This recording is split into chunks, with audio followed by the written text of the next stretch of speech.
The British media is one of the most insane and nasty things I've ever read or seen. From their sensationalisation to their straight up lies about tragedies, or just any of the various gossip magazines. All crazy and cruel. However, there's one piece of media that made so much hate and vitriol towards it from the British media, and that is Brass Eye's special episode, Paedogeddon. Daisy Bird, welcome to Paedogeddon. Now, Brass Eye was a British satirical programme that parodied British current affairs programmes Brass Tracks and The Public Eye, airing 6 episodes in 1997 and 1 special in 2001. Each episode focused on one specific topic, from sex to drugs, the drugs one in particular being praised for its commentary on the British media lying in order to garner fear in the public. So easily have been like that for me, but luckily the amount of heroin I use is harmless. I inject about once a month on a purely recreational basis. Fine. But what about other people, less stable, less educated, less middle class than me? Builders, or blacks, for example. If you're one of those... Now, before the special, I'd like to talk about the creator of the show, Chris Morris. And then I think quite quickly the news started not to take itself seriously and sort of started behaving like a desperate school teacher trying to get the class on side, because it sensed that people might move away and that the time of saying this is the news, this is what's happening, might be on the ebb. Now, Morris is a fairly well-known figure in the world of British comedy. He started off similarly to Brass Eye with a show called Day to Day, which also parodied the news, which in itself was a spin-off of On the Hour, his first show, which won many awards, even a British Comedy Award. It started Chris's career alongside Steve Coogan, a very famous comedian across Britain. He would, in between the special and the original series of Brass Eye, would direct a project known as Jam, which was a very experimental, weird, black humour sketch comedy show, which to this day people either praise for its originality or hate it for its juvenile nature. And probably the thing he's most well known for, and I would recommend from him, that I think encapsulates his career and style perfectly, is 4 Lines, which is his first feature film and is about a group of 4 Muslims who want to join jihad, and they eventually decide on suicide bombing the London Marathon. The film was successful and garnered large praise for its comedic writing and for its tackling of a serious subject with care. And I would personally recommend it as it features some great strong performances from Riz Ahmed and a great cameo from Benedict Cumberbatch. You're an arse man, aren't you, Wadge? I knew you were, bro. You're an arse man. You're a massive arse man. What are you saying? No, I'm saying you're an arse man, Wadge. You're giving me batty chaps, bro. What? You calling me a whammer? No.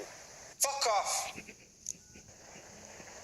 Now on to the episode at the time that received the most complaints in British TV history, Paedogeddon. The main episode's feature is about paedophiles and how dangerous they can be, whilst featuring the show's usually over-the-top graphics, straight-faced jokes, and ridiculous stories that are so obviously a parody. I wonder why people are so enraged. Why can we no longer think of the British Isles without the word pedof in front of them?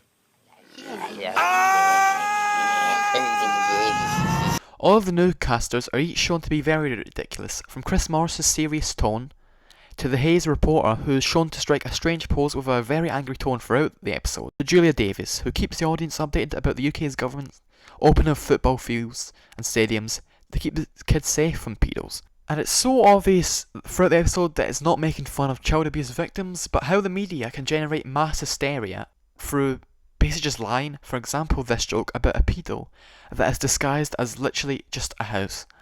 Security footage of a paedophile disguised as a school. He's been getting away with it in Sheffield for 12 years. Do you know him? Have you seen him? Please call. Which is so over the top and ridiculous, but some of the news satires the newspapers in real life in the UK and tabloids, which fits in quite well with the ridiculousness of the stories they pin out. And like the other episodes, features celebrity guests who were kind of tricked into being it. Simon Pegg, who wasn't tricked in because he was a comedian, but would become later more known for Shaun of the Dead, who is a pedo who breaks into the newsroom and kept in a pillory in which he angers Chris Morris due to the fact he does not find his kid attractive. And tell me you want to have sex with my son. I don't. Why not? I don't fancy him. What do you mean? I just don't. I don't find him attractive, I'm sorry. Or probably the most famous celebrity, Gary Lineker, who is a well-known footballer and presenter who talks about ridiculous stories that couldn't possibly be true. Take a look at this. What is it? Just a hillside? Look again. There's a child there, no more than a blue speck. But the fact is, if you show this picture to a paedophile, they'll actually try and attack it in an attempt to reach the child. That's the sort of warped mindset we're dealing with. The episode ending in a goofy musical in which the chorus is about waiting until the kid is of age and ready to approach them.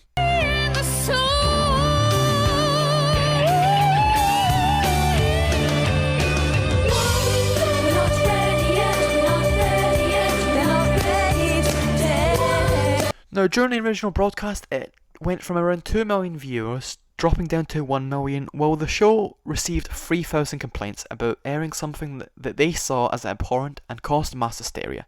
It angered politicians, the public, it caused bomb threats and death threats. The Child Protection Minister, Beverly Hughes, David Blunkett, the then Home Secretary, and the Culture Secretary, Tessa Joyle. The government alluded to the fact that it might strengthen the powers of the Independent Television Committee to censor offensive programmes. Channel 4, who aired it, were warned of possibly getting its licence revoked and possibly prosecution due to the Child Protection Act, and Channel 4 was forced to make a public apology and statement. The Independent Television Commission has instructed Channel 4 to apologise for offence caused to viewers by the Brass Eye Special, broadcast at 10:35 p.m. on Thursday the 26th of July, and repeated after midnight the following night.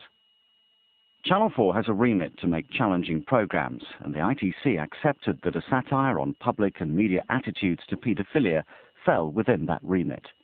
However, the ITC felt the warning before the programme did not give enough information on what to expect, and needless offence was caused to viewers caught unawares. Channel 4 took care to ensure no harm was caused to children who took part, but this was not apparent to viewers, some of whom found children's participation particularly shocking. Channel 4 apologises to viewers who were offended. It's important to note that a lot of the people in power angered by the special were known to not have even seen it, thus proving Chris Morris's point about the media's mass hysteria, with Morris never really addressing the controversy, ever. And for good reason. It was a parody of the media's sensationalisation of events and making up of fiction and changing it to facts. Just take a look at this newspaper at the time from the Daily Mirror, which is angered at Morris's show, but on the page next to it, in larger printing, wants its viewers to augur over a celebrity. So yeah, in conclusion, it was a genius work of parody, which ended up being true. It's exactly what they were making fun of, and parodying for the news taking themselves too seriously and lying about stuff that just couldn't possibly be true, and just shows the writing talents and the comedic genius of Chris Morris.